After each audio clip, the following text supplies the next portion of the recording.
আজকে বাজার থেকে চিংড়ি মাছ আনতে বলেছিলাম, তো চিংড়ি মাছের সাথে কিছু পাঁচমিশালি শাকও, চিংড়ি মাছের সাথে কিছু পাঁচমিশালি মাছও নিয়ে আসছে। দেখেন মাছগুলা কি সুন্দর, একেবারে তরতাজা নদীর মাছ।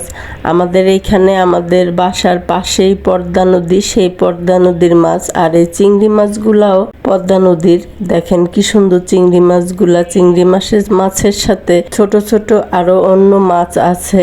তো এই চিংড়ি মাছগুলা আনতে বলার কারণটা হলো, আমাদের বাসায় অনেকেই একটা শাক খেতে চায় না, বলে কি এটা দিয়ে নাকি কেমন একটা স্মেল, কেমন একটা গন্ধ লাগে, তাদের খেতে ভালো লাগে না। তো আজকে আমি সেই চিংড়ি মাছটা দিয়ে এই শাকটা রান্না করব এবং সবাইকে খাওয়াবো। দেখি তো কেউ বুঝতে পারে কি না যে আমি এটা কি শাক রান্না করছি। সেই জন্যই আমি আজকে চিংড়ি মাছ আনতে বলেছি, আর সেই চিংড়ি মাছটা দিয়ে এই শাকটা রান্না করব। এখন আমি শাকটাকে একটু লবণ দিয়ে, একটু পানি দিয়ে, এটাকে ভাপ দিয়ে পানিটা ফেলে, পানিটা ঝরিয়ে তারপরে আমি সেই চিংড়ি মাছটা দিয়ে রান্না করব।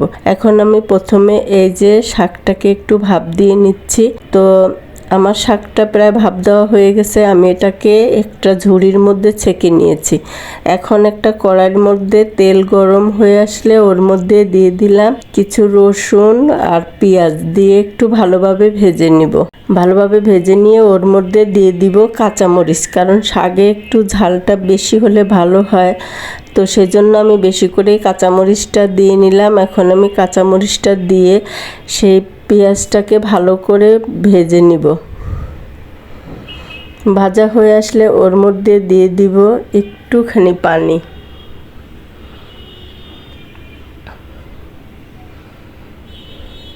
তার মধ্যে লবণ আর হলুদ দিয়ে দিলাম, কিছু মশলাও দিয়ে দিলাম। এর মধ্যে আদা রসুন বাটা, একটু জিরা বাটা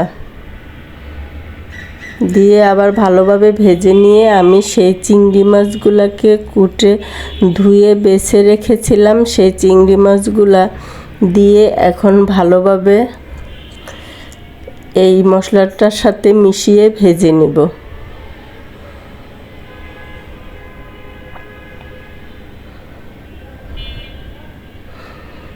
ভালোভাবে চিংড়ি মাছটাকে ভেজে নিলে এটা ভালো লাগবে খেতে।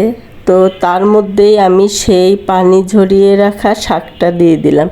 এখন শাকটা দিয়ে আমি ভালোভাবে এটাকে নেড়ে চেড়ে ভেজে নিব।